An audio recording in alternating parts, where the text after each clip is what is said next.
مرد جسمانی تعلق کی وجہ سے بہت مجبور ہے۔ اس کی محبت اس کے جسم سے جاگتی ہے اور جسم سے ہی سو جاتی ہے۔ جب تک کسی مرد کا اپنی محبوبہ کے ساتھ جسمانی تعلق رہتا ہے، وہ اس کی محبت میں بہت زیادہ گم رہتا ہے۔ جو ہی اس کی دلچسپی اس کے جسم سے ختم ہو جائے تو وہ دوسری عورتوں کی طرف متوجہ ہونے لگتا ہے۔ اسی وجہ سے اللہ نے مرد پر 2، 3، 4 عورتیں حلال کر دیں۔ وہ بنانے والا ہے، اس کو مرد کی طبیعت کا پتہ ہے۔ جب آدمی ایک سے تنگ آ جائے گا تو وہ حرام کھانے پر مجبور ہو جائے گا، تو میں اس کے لیے نکاح کو حلال کر دوں تو مرد 4 شادیاں کر سکتا ہے۔ عورت کو بھی غصہ نہیں ہونا چاہیے، کیونکہ عورت کو اللہ نے تخلیق کرنے کے لیے بنایا ہے۔ عورت صرف بچے کے سہارے اپنی شادی گزارتی ہے، مامتا کے سہارے، اللہ کی تخلیق میں شامل ہونے کے سہارے۔ وہ جانتی ہے جو میرا سفر ہے وہ اللہ کی تخلیق سے وابستہ ہے، وہ مرد کے سہارے نہیں ہے۔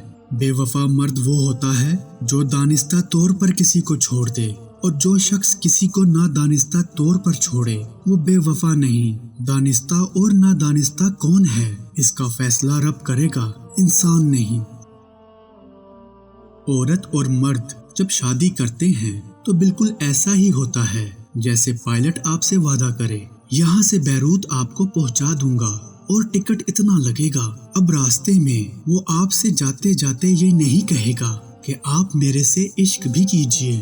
آپ کو اطمینان سے پہنچانا اس کا کام ہے، اور شادی بھی بالکل یہی چیز ہے۔ شوہر بیوی سے کہتا ہے، اتنے حق مہر کے بدلے، اتنی صحبتوں کے بدلے، اتنی تکلیفوں کے بدلے میں تمہیں منزل مقصود پر پہنچا دوں گا۔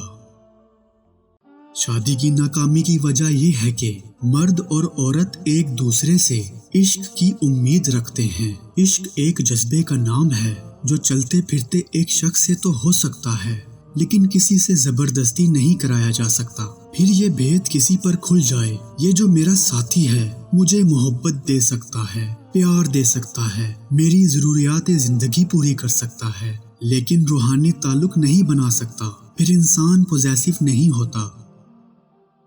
عورت ایسے مرد کو ٹوٹ کر چاہتی ہے جو عورت کے مقام کی عزت کرنا جانتا ہو، عورت کو چاہے، عورت کے صبر و استقلال کی تعریف کرے۔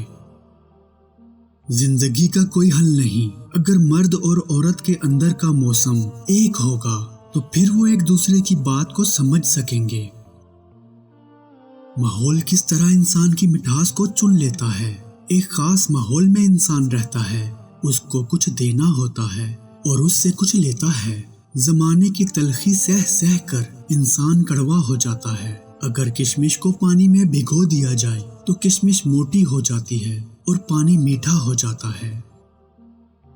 زندگی دوسروں کی کمزوریوں کے ساتھ جینے کا نام ہے۔ جب تک آپ اپنے ساتھ رہنے والوں کی کمزوریوں کے ساتھ جینا نہیں سیکھیں گے، آپ ان کے ساتھ نہیں رہ سکتے۔